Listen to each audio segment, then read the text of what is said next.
Nah, baik teman-teman, kita mulai untuk kuliah Internet of Things minggu kedua. Nah, ini kemarin yang sudah overview yang sudah kita bahas di pertemuan pertama. Nah, hari ini kita akan membahas atau belajar tentang komponen dari IoT device. Nah, kemarin kita bicara tentang things sudah di minggu pertama. Hari ini kita akan bicara tentang controller, lalu sedikit sensor dan aktuator. Nah, untuk Internet of Things, jadi yang utama di situ kan kita ada prosesor. Artinya data yang oleh sensor harus diproses dan dikirimkan kepada aktuator. Oke, di sini saya punya gambar satu skema, satu bagan yang menggambarkan tentang microcontroller. Mungkin teman-teman sudah pernah belajar tentang microprosesor di semester 4 kemarin. Mungkin teman-teman ada yang masih ingat. Nah, di dalam microcontroller itu ada yang namanya sebuah prosesor. Apa bedanya microprosesor dengan microcontroller? Karena microcontroller, dia itu dalam satu chip itu ada RAM, ROM, dan EEPROM. Kalau komputer biasa atau teman-teman kemarin belajar microprosesor, itu belum include RAM, ROM, dan EEPROM. Lalu di sini ada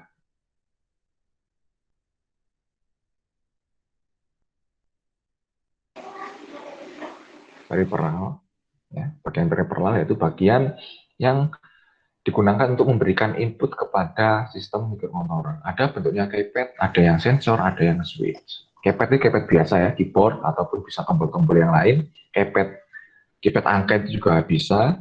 Ada yang sensor, ada bisa sensor suhu, sensor kelembapan, sensor cahaya, sensor apa lagi? Oksigen, Pak. Infrared sensor, sensor gas, oksigen gitu juga bisa. Banyak sensor itu macam-macam.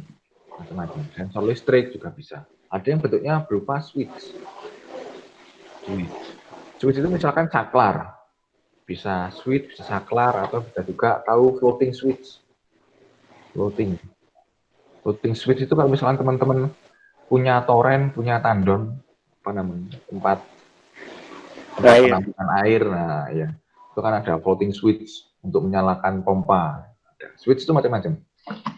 Nah, untuk microcontroller, dia jadi ada RAM, ada ROM, ada EEPROM. Lalu outputnya bisa macam-macam.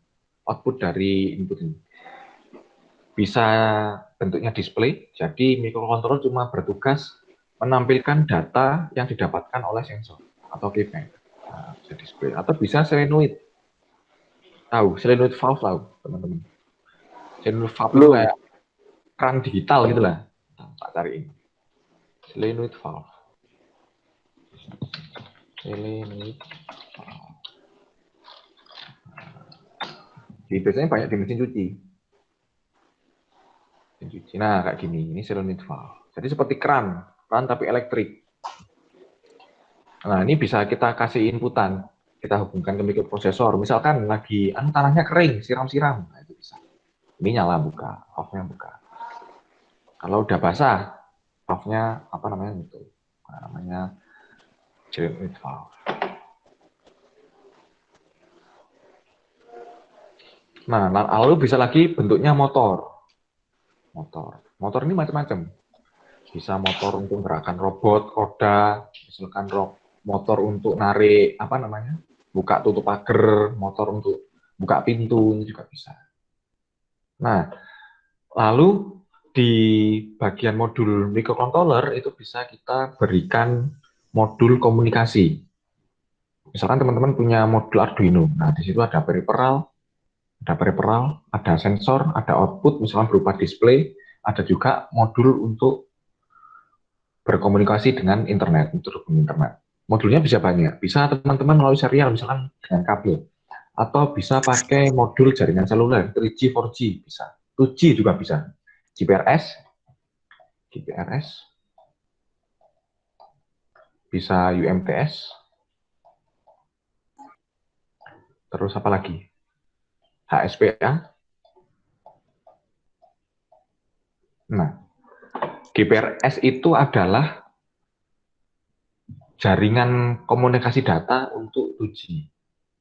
Nah, kan GSM nih. GSM itu jaringannya, sistemnya. Tapi untuk komunikasi data, jaringan namanya GPRS. Kalau di MTS itu jaringan data untuk 3G. HSPA itu untuk apa? 3,5G. Nah, Pernah kalau dengar. ya, kalau 4G itu pakainya apa? LTE. Ya, LTE namanya, tapi itunya apa namanya? Digitalnya apa? Jaringannya?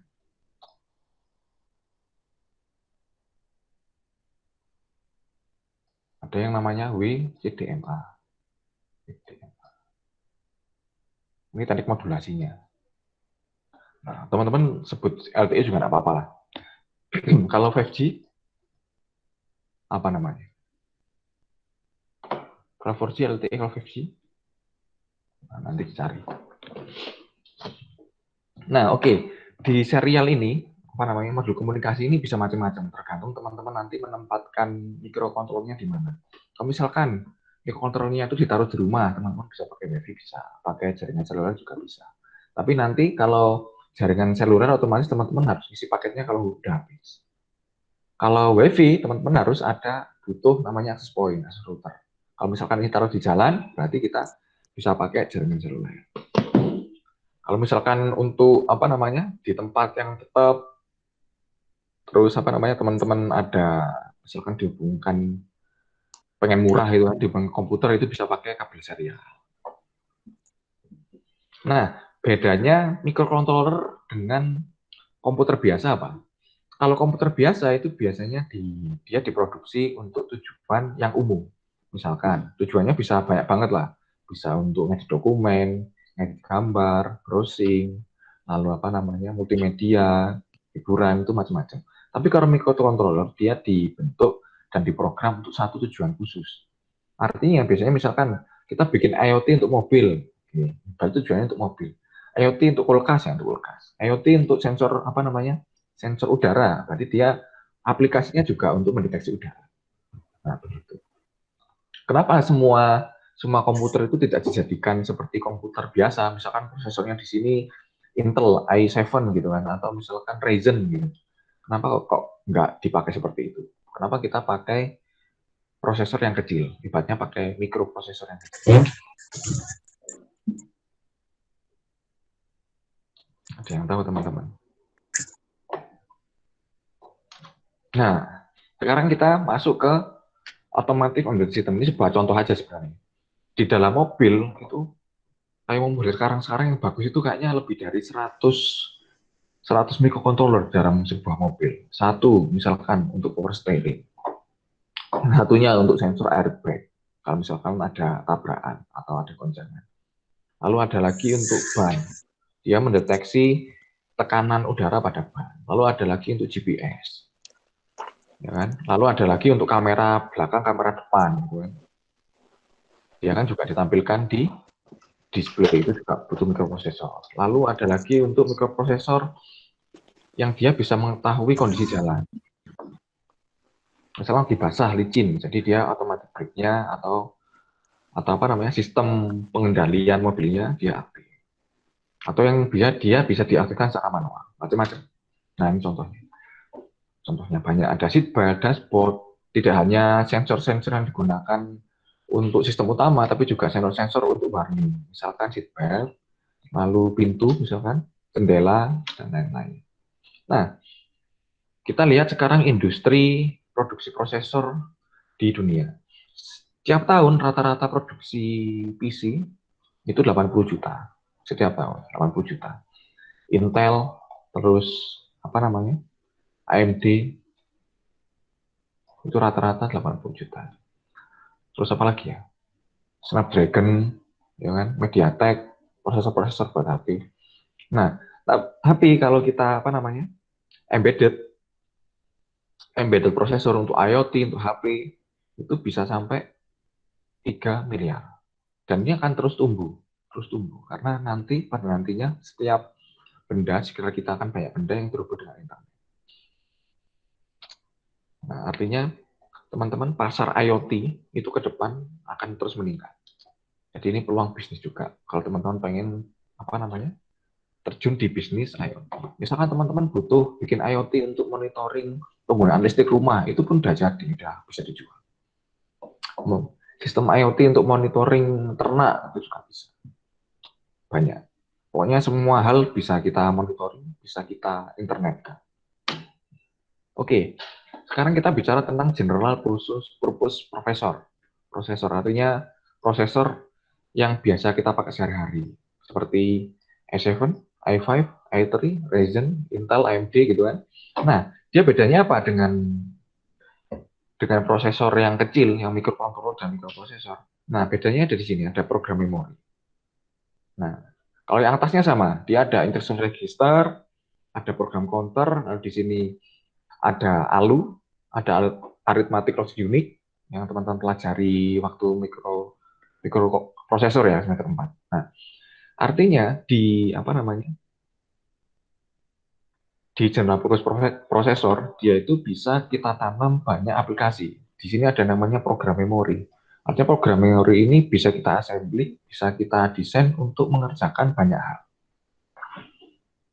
Nah, tapi kelemahan dari prosesor yang gede, ya kelebihannya memang sangat powerful, bisa mengerjakan banyak program, bisa mengerjakan banyak task, bisa multitasking. Tapi juga ongkos produksinya juga tinggi. Lalu dia akan memerlukan ekosistem tertentu untuk berjalan. Misalkan, teman-teman kalau punya komputer, punya laptop, pasti butuh cooling, pasti butuh sistem pendingin.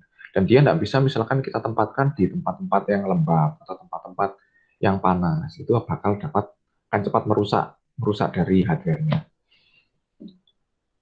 Nah, lalu ada lagi yang namanya dedicated processor atau yang kita sebut dengan microcontroller tadi. Dedicated processor itu dia sudah di dalamnya ada RAM, ada ROM, ada EEPROM. Jadi di sini data memorinya cuma satu aja di sini. Kita nggak bisa mengubah-ubah data memori dalam state register maupun control logic.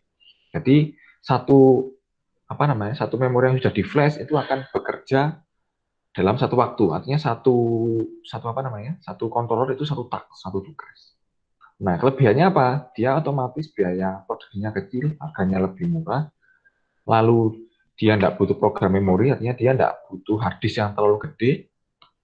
Lalu dia cepat karena hanya mengerjakan satu tugas tertentu, dan energi yang dibutuhkan juga kecil, tidak butuh energi gede kayak yang laptop atau komputer biasa, dan bentuknya otomatis akan sangat kecil. Tuh. Nah, ini yang spesifik tadi. Dia fiturnya memang banyak, ada program memori, optimization path, special function unit ya, tadi yang komputer biasa. Dan dia fleksibel, bisa install, uninstall gitu kan. Dia bisa dipakai aplikasi apa aja, dia fleksibel. Tapi kalau embedded system, yang disebut sebagai embedded system tadi, microcontroller kita, dia dedicated fungsionalisinya. Jadi dia digunakan untuk satu task tertentu, real time operation. Nah, ini penting. Real time operation berarti dia ketika ada inputan, dia akan mengerjakan inputan itu saat itu juga. Kelebihannya dia small size, low weight, artinya ringan, low power. Has environment, dia bisa kita tempatkan di tempat-tempat yang misalkan berbahaya. Misalkan berbahaya misalkan di gurun gitu kan, di gunung. Yang tempat-tempat yang yang tidak ramah lingkungan, nah itu bisa.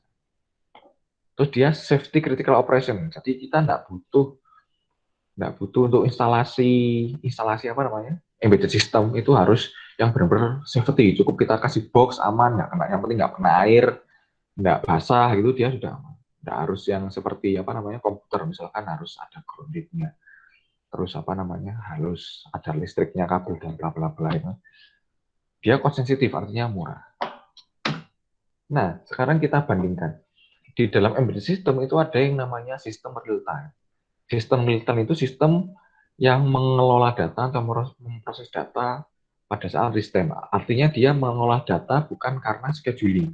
Misalkan kasih inputan sekarang, kerjanya nanti. Tapi ada data sekarang, kerjanya juga sekarang. Nah, real time system itu adalah bagian dari sebuah embedded system.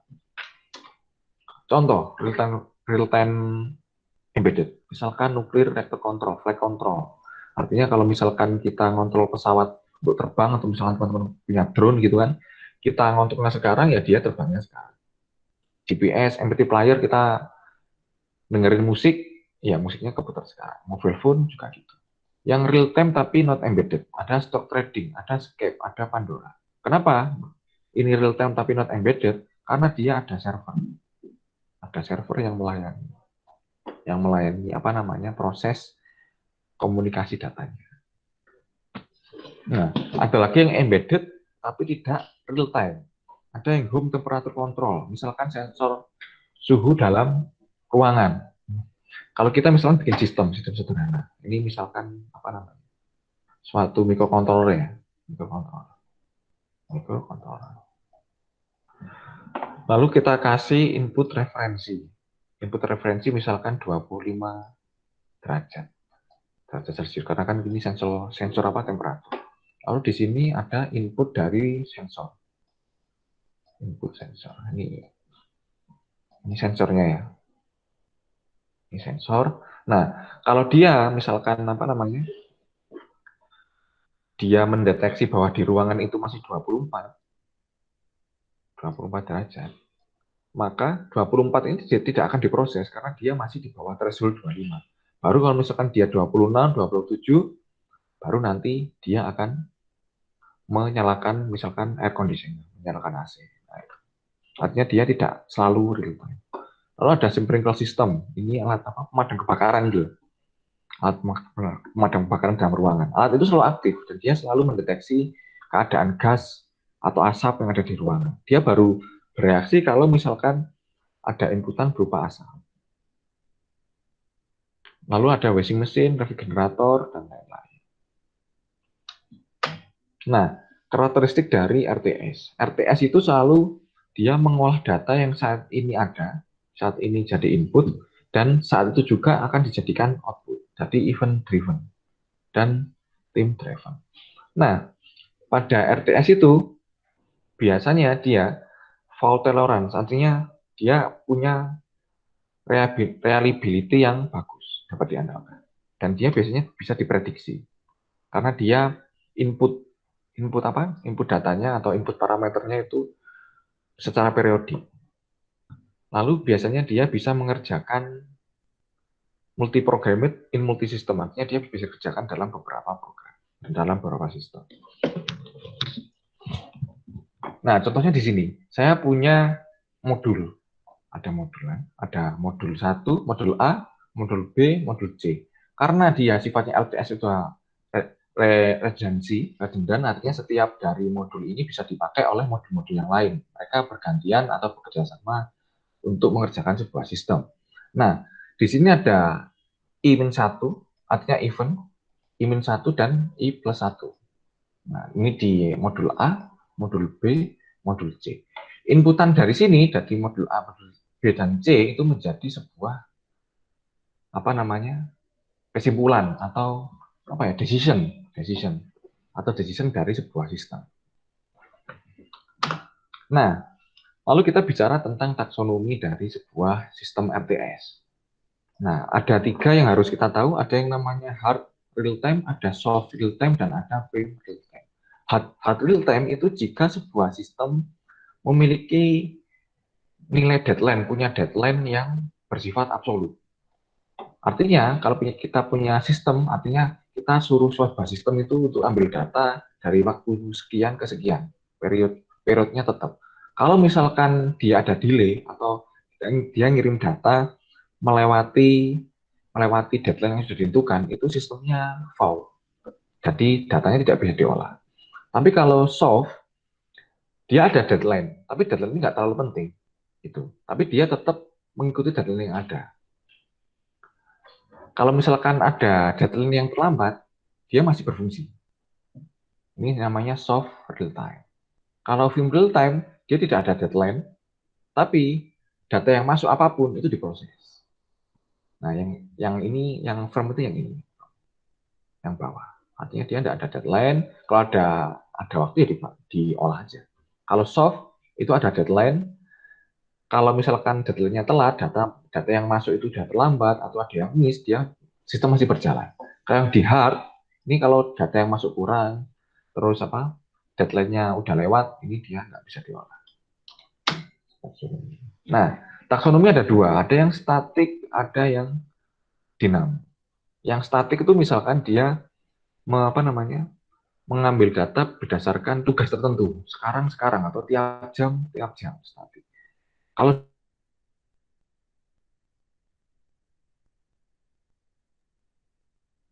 kita sekarang hujan, besok enggak, bisa hujan, bisa enggak, itu aja dinamik. Atau dia berdasarkan perintah, suka-suka kita. Kalau kita suruh sekarang ya sekarang, kalau nanti ya nanti, gitu. Bisa di schedule, bisa hari ini, itu namanya dinamik. Lalu ada lagi yang taksonomi periodik. Periodik itu artinya dia mengambil datanya itu dalam sebuah jeda waktu tertentu. Misalkan per detik, per 5 menit, per jam, per setengah jam, per 12 jam, itu namanya periodik. Ada yang unperiodik. Nah, untuk jika kita ingin membangun sistem, misalkan sensor itu harus periodik, tiap jam dia apa namanya ngasih output ke kita. Artinya kita harus membentuk apa sistem komunikasi dan berikut prosesornya tadi kita program supaya dia bisa mengirimkan data dan mengolah datanya secara periodik. Biasanya ini untuk yang real time dan digunakan untuk sebuah analisis yang kompleks. Nah, lalu biasanya yang periodik ini dia butuh prosesor dengan proses apa namanya kemampuan processing yang lebih bagus daripada yang dinamik. Karena dia kan biasanya kalau kita memproses data periodenya itu sempit, misalkan per 5 menit per detik bahkan, nah maka processing dalam prosesornya juga besar. Nah itu nanti kita tentukan juga berapa rate atau apa namanya clock dari prosesornya. Nah ini tadi yang aperiodic, jadi dia berdasarkan event asinkronus. Nah sekarang kita bicara tentang control system. Operator control system ini bisa kita sebut sebagai peripheral, satu hal yang digunakan untuk mengatur sebuah sistem atau interfacing antara manusia dengan mesin. Dalam sistem komputer ini, RTS tadi, ini RTS microcontroller embedded. Nah, untuk memproses data dari operator dan digunakan untuk mengontrol objek yang jaraknya jauh dari kita, yang jaraknya jauh dari operator. Lalu di dalam real time itu kita harus juga bisa menentukan yang namanya deadline. Deadline artinya ketika ada sebuah event, sebuah data dia harus dikirim kapan. Nah, ini misalkan kita punya contoh sebuah sistem. Di sini ada sistem sederhana. Misalkan ini kita punya referensi input. Tadi apa tadi? Sensor suhu ya. Referensi input misalkan sensor suhu berapa derajat atau misalkan kalian sensor oksigen berarti kadar oksigennya berapa. Kalau misalkan sensor apalagi sensor listrik berapa arusnya, berapa voltage-nya. Nah, dari input referensi dia akan masuk kepada kontrol komputasi. Jadi di sini tempatnya prosesornya untuk melakukan komputasi dan perbandingan parameter input. Nah, di sini juga ada dua input dari referensi dan juga sensor. Nah, sensor ini kita sebut sebagai parameter YT, artinya nilai input yang akan dibandingkan dengan parameter RT. Parameter RT ini bentuknya masih data analog. Suhu ini mesti data analog. Kita ubah menjadi data elektrik atau data digital. Jadi kita butuh yang namanya converter di sini. Dari analog ke digital. Keluar dari analog ke digital, dia sebagai input RK. Nah, yang sensor juga gitu. Masuk ke analog tuh digital converter. Dia masuk ke YK. Nah, dari sini nanti kita akan membandingkan apakah RK itu lebih besar atau lebih kecil dari JK. Dan jika lebih kecil bagaimana, dan jika lebih besar bagaimana. Inputannya akan dikonvert lagi, dikembalikan ke sinyal analog. Ini masuk sini masih digital. Keluar dari apa namanya mikroprosesor masih digital, dan untuk mengontrol kita butuh apa namanya sinyal analog. Sinyal analog bisa misalkan switch, mekanik. Dan kan dia bentuknya analog dan dia masuk aktuator lalu digunakan untuk mengontrol misalkan di sini tumbuhan atau ruangan atau bisa jadi lampu. Gitu. Sebenarnya simpel. Ini contoh kontrol sistem untuk satu sensor. Nah, kalau misalkan di sini ada beberapa sensor bagaimana? Nah, kita bisa berikan data sensor di sini. Sensor referensi, misalkan di sini sensor suhu, di sini sensor cahaya, di sini sensor udara. Berarti untuk apa namanya? Untuk yang inputan sensor real itu juga ada 3 juga. Nah, yang di sini adalah parameter referensi, yang di sini adalah parameter real yang digunakan untuk membandingkan dengan parameter referensi. Oke, sampai sini ada pertanyaan? Belum sih, Pak. Belum. Masih Ini ya dipahami. masih sederhana. Oke, nah ini contoh tadi yang apa namanya penjelasan dari kontrol sistem. Lalu kita lanjut ke sensor dan aktuator. Sensor itu adalah sebuah komponen input yang digunakan untuk mengambil data. Data bisa apa aja, biasanya data analog sih. Suhu itu data analog, cahaya itu juga analog. Jadi dia mengubah data analog menjadi digital untuk mikroprosesor. Dia juga bisa merasakan, nah, sensor itu merasakan dan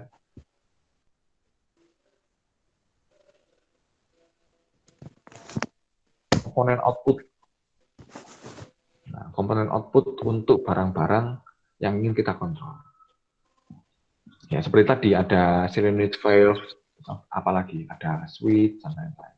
Ada motor. Lalu ini bagian modul komunikasi. Ada wireline, ada wireless. Ada yang pakai ini apa? Ada 802.15, ada yang pakai Wi-Fi 802.11, ada yang pakai Bluetooth, ada yang pakai NFC, ada yang pakai seluler, ada yang pakai satelit juga, nah macam-macam. Oke. Untuk slide hari ini cuma itu aja sebenarnya yang mau kita bahas. Controller, sensor, aktuator. Besok minggu depan kita bahas bagian komunikasi. Pasti gampang lah ini. Gampang. Ini Pak, mau gambaran. tanya, Pak. Iya, tanya. Kalau sensornya gerak gimana, Pak, hitungannya? Ya enggak apa-apa. Enggak, maksud saya kan kalau cahaya kan ada intensitas cahaya, suhu Pakai ada, jumlah infrared. suhu, Sensor gerak itu infrared, IR. infrared. Iya. Jadi infrared kan gini sistemnya. Misalkan ini kita pakai sensor infrared. Misalnya buat orang lewat gitu kan ya. Ya. Orang lewat. Di sini misalkan ini ada pintu. Pintu. Nah, infrared ini dia munculkan gelombang gini, ada cahaya. Nah, kalau ada orang masuk ke dalam, dia ini kan akan memantulkan infrared yang dipancarkan. Jadi sini ada apa namanya transceiver sama receiver. Ada 2 port, ada 2 lubang gitu. Nah, dia kayak radar gitulah. Sonar, kayak sonar. Iya, kayak sonar. Dia ada yang dikirim ke bawah, lalu kalau ada pantulan, ada orang lewat, otomatis kan mantul, akan diterima sama atasnya. Nah, Iya, dia iya. tadi di mikroprosesor dia menghitung jarak sini ke sini itu kan ada delay. Kalau Ya. delaynya lebih cepat berarti ada orang lewat nih. Delaynya berarti delay yang apa proses pantunnya lebih cepat. Nah itu diketahui sebagai ada orang lewat. Oh. Cuma gitu aja. Ya, ya, ya, Pak. Kayak misalkan di mobil juga gitu ada infrarednya kan. Kalau misalkan kita mau nabrak udah deket dengan bagian belakang gitu kan, parkir gitu kan, itu bunyi titit. Nah itu cuma menghitung jaraknya aja. Kalau jarak sekian kamu langsung bunyi, semeter harus bunyi. 2,5 meter bunyinya lebih kencang lagi. Kalau lebih dari semeter mati. Ya, cuma ngitung ini aja, apa namanya kayak sonar gitu. Ada yang gelombang kirim dan gelombang pantul. Jadi mikroprosesor menghitung delay antara gelombang kirim dan gelombang pantul. Kan bisa dihitung kecepatan cahaya berapa. Kecepatan cahaya berapa? 2 kali 10 pangkat 8. 10 pangkat sekian. Ya, itu tinggal dihitung aja nanti di mikroprosesor. Cuma gitu aja sebenarnya. Tapi kan Makasih, Pak. juga tergantung sensornya, Pak. Maksudnya. Iya, tergantung sensornya juga. Macam-macam sensornya itu. Ada yang biasa, ada yang mahal, ada yang macam-macam. Nah, kalau yang limit, kalau yang murah kan kalau di Anu juga ada yang nggak bisa lah. Iya, ada yang nggak bisa, ada yang dia cuma apa namanya, ya itu tergantung komponen sih sebenarnya. Sensor itu sangat tergantung komponen. Kalau teman-teman apa namanya cari beli sensor yang murah, itu pasti data apa namanya, data yang didapat itu pasti dinamis, nggak statis, mesti nggak stabil datanya, naik turun. Soalnya sensor yang murah-murah itu biasanya dia sangat banyak terpengaruh suhu, terus keadaan apa namanya, inputan apa namanya arus dan tegangan, itu dia sangat berpengaruh. Kalau teman-teman beli sensor itu pengen datanya bagus itu yang mahal, karena dia biasanya itu komponennya bagus sehingga datanya bisa stabil. Makanya kalau kita misalkan beli apa namanya resistor itu kan ada plus minusnya, dan nilai maksimum ada nilai minimum, nilai toleransinya berapa. Nah biasanya kalau komponen yang murah-murah itu nilai toleransinya tinggi, bisa sampai berapa? 20 sampai 30%. Nah itu kalau data itu kan nggak valid, validnya jauh. Oke, ada pertanyaan lagi silakan.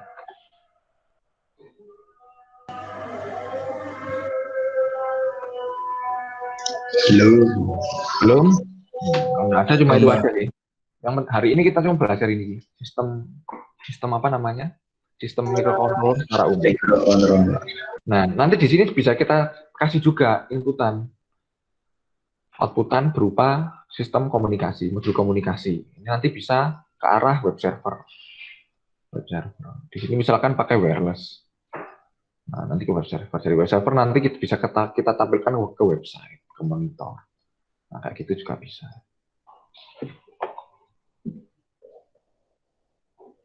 Sebenarnya IoT itu seru dan bisa dijadikan bisnis, maksudnya teman-teman misalkan lulus mau bisnis IoT itu bisa. Sekarang semuanya pada bisnis IoT, pabrik-pabrik pada butuh bisnis. Tinggal apa namanya jago di apa namanya di platformnya. Misalkan jago Arduino, tinggal nyari aja. Oh dia butuhnya untuk mau ngelola apa, mau monitor apa, tinggal nyari sensornya.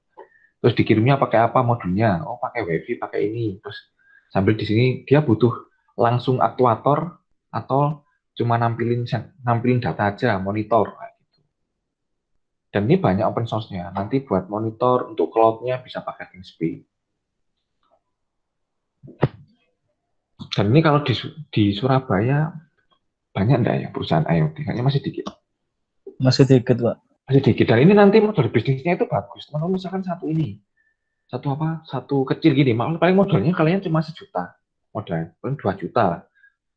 Sama sensor itu bisa dijualnya sudah jadi itu bisa 15 juta satu unit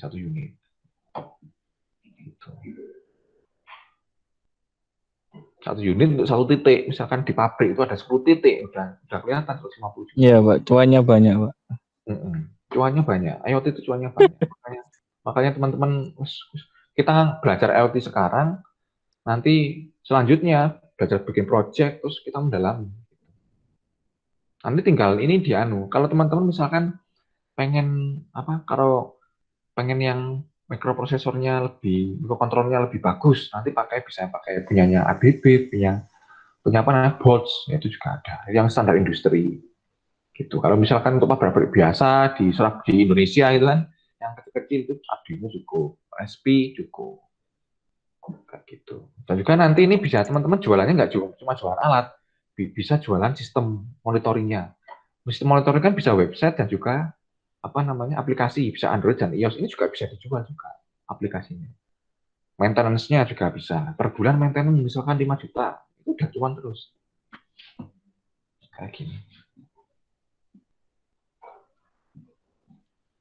Dan kalau bikin IoT itu nggak perlu pabrik yang gede, maksudnya tempat kerja yang gede enggak. Teman-teman cukup 2 ruangan, 3 ruangan, udah cukup lah. Kontrakan kecil itu sudah cukup. Yang penting alat-alatnya lengkap, solder, kabel, ya turbok biasa lah, multimeter kecil-kecil. Yang penting itu lengkap, kalian udah bisa bikin IoT.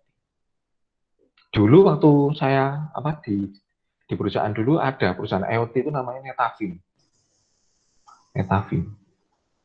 Netafim ini perusahaan khusus plantation, IoT plantation apapun. Jadi misalkan sawit itu ada sensornya. Mulai sensor tanah sampai sensor kadar air yang ada di dalam itu loh, di dalam tanaman. Kan di dalam tanaman itu ada apa namanya? Di batangnya. Di batangnya ada bagian yang air itu apa namanya? Tarikan air. Kapilaristik apa namanya? Apa ya? Nah, itu bisa dia deteksi itu, deteksi tanahnya.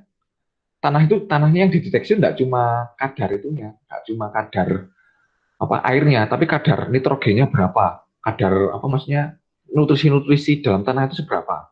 Nah, itu ada, tinggal kayak jarum itu, kayak bolpen lah kecil, cuma ditancepin celep gitu aja. Terus nyambung ke kabel, misalkan gini, saya tak cariin ruang kosong. Nah, misalnya ini pohon lah ya, misalnya pohon. Nah, di sini ada anunya, mikrokontrolnya. Keluar dua, satu ke apa namanya, ke sini, nancap ke pohonnya, ke dalam pohon. Jadi dia mendeteksi kadar air di dalam pohon. Terus keluar dua di bawah, seret. Ini kan tanah. Nah, ini di bawah ini juga ada sensornya. Nah, dia deteksi kadar air di sini. Terus nutrisinya di bawah seperti apa. Nah, ini terus ada modul komunikasinya. Seret. Nah, Moisture sensor, Pak, namanya, Pak. oh iya, master sensor ya itu. Terus di sini ada modul komunikasi WiFi. Ini kan ada banyak pohon nih di sana. Nah, di sini ada satu lagi. Satu nanti satu mikrokontroler ini terhubung dalam satu sentral. Satu sentral, misalkan ini ada gubuk gitu kan, satu sentral. Satu sentral ini nanti ada antena. Antena yang ngirim ke kantor. Nembak ke kantor sono. Misalkan di sana ada kantor gitu kan. Dia nembak ke kantor. Nah, ini bayangkan aja kalau misalkan satu satu satu mikrokontroler ini 2 juta atau 3 juta, dikalikan di berapa pohon? Di Indonesia itu perkebunan itu banyak, kebun sawit, kebun apa. Tinggal ngalikan aja, misalkan untuk 1 hektar butuh 10 sensor, nah, berapa. Dan ini juga kita maintain. Di sini ada websitenya, dia bikin website terus analisis. Oh, misalkan dia butuh pengairan seberapa, butuhnya berapa liter, tiap hari apa, gitu kan. Jamnya jam berapa. Dia bisa deteksi, oh kalau dia biasanya nutrisi turun itu pas sekian. Analisnya nanti bentuk laporan. Jadi kan kalian juga cuma jualan ini sistem IoT, tapi juga jadi konsultan juga. Ini yang dulu Netafim ini yang punya profesor, orang Australia. Waktu kan saya pas rapat sama dia nih, orang Australia, profesor dia bikin kayak gini, bikin sistem kayak gini. Dan itu cuannya banyak banget itu. Banyak. Ini masih jualan ini doang. Terus jualan sistemnya ini, antenanya, sistem wifi-nya, LoRa, kan pakai LoRa. Low range communication. Nah, bagaimana kita biar di hutan-hutan, di kebun-kebun yang di pelosok-pelosok itu biar koneksinya tetap ada. Nah, ini sistem LoRa, sistem komunikasinya aja udah mahal. Mulai dari antena, terus microwave-nya, terus penerimanya, sampai masuk kantor, sampai aplikasinya. Ini banyak bagian yang bisa kita kerjakan. Ini TT semua ini bisa kerjakan. Tuh. Artinya engineering itu kan implementasi. Kita nggak belajar aja. Industrinya apa, kita begini. Kalau misalnya kesehatan, oh butuhnya apa? Sensor misalkan buat orang gitu kan. Butuhnya apa? Kalau misalnya di perkebunan seperti apa? Ternak seperti apa? Perikanan seperti apa? Tinggal kita bikin aja. Nah, oke, sampai sini ada pertanyaan. Kalau nggak ada, selesai.